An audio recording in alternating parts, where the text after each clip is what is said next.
பங்குனி மாசம் நல்ல இளவேணிற் காலம் பழனிக்கு வந்தா உன் தெய்வீக யோகம்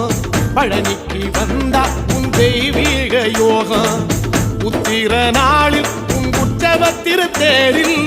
சிங்காரமாக உன் அலங்காரம் கண்டே அலங்காரம் காண நான் ஆனந்தமானே கைலாசன் மகராசா உன் வாசல் வந்தேனே குளிரான பன்னீரால் அபிஷேகம் கண்டேனே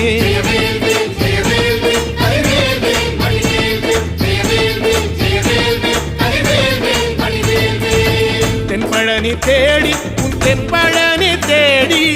திருநீரு பூசி நான் ஓடோடி வந்தேன் திருநீரு பூசி நான் ஓடோடி வந்தேன்